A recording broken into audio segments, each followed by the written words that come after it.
So we all know that goal setting is a really important thing to do. But how do you set your goals?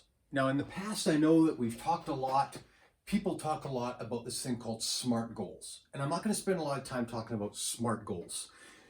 But just to remind you that SMART stands for specific, measurable, achievable, realistic, and timely. Now, you notice that I've crossed out the realistic. And I'm not suggesting that realistic is not right, but I think there's a better word than realistic because achievable captures the essence of realistic. I think a better word is the word reach. Something that we can actually achieve that is reachable, but it's a reach.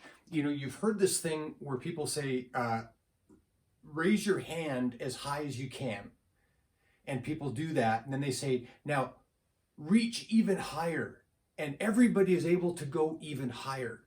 And that's the essence of what I'm really trying to get across in this message today, is what is that thing when we say we want to do something, we reach only so far.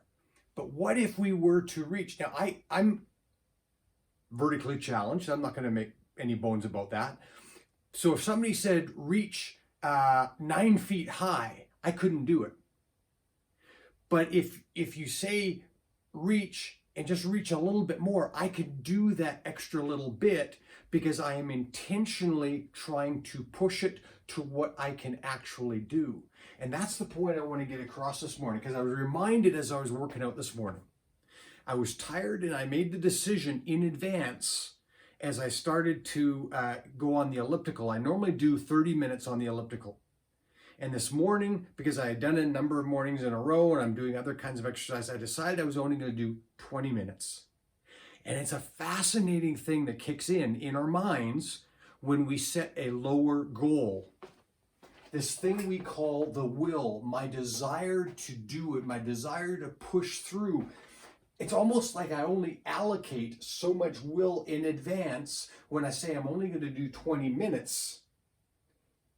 And I peter out. I'm looking forward to when I can end after the 10 minutes. Only I got half time left.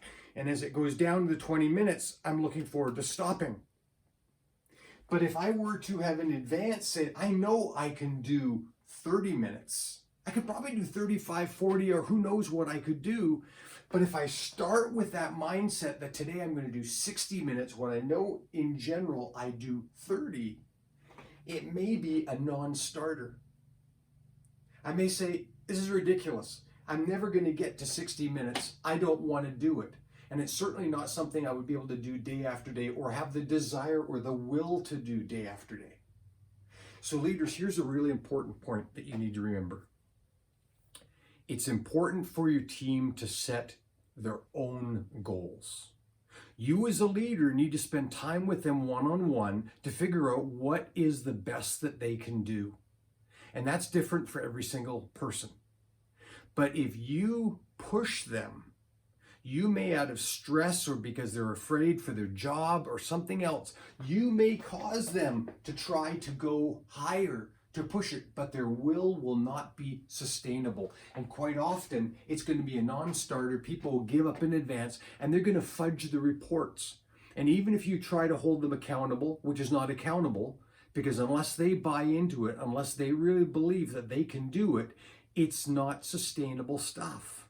And if you want your team to perform at their best, it's important for you leaders to spend time with your people one-on-one on a regular basis, every single month, to help them set achievable, realistic reach goals.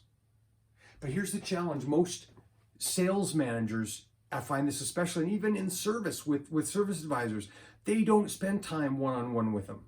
They might impose the goal, and that does not work because it does not consider what is achievable for that individual.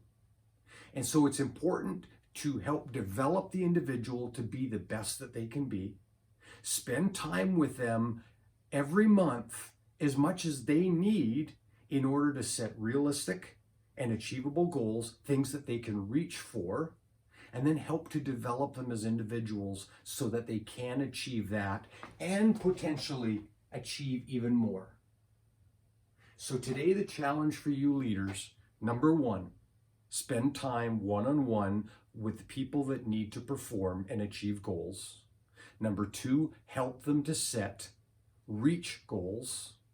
Number three, then visit with them one-on-one on a regular basis throughout the month to see how they're doing, to measure their progress and to see whether they are taking the steps, because they can't wait until the last half of the month or the last week of the month to try and make up the month.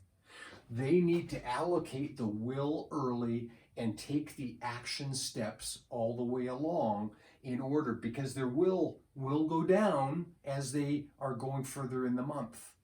And even though they may get a little blip, it's not something that they can always make up their month in the last little bit.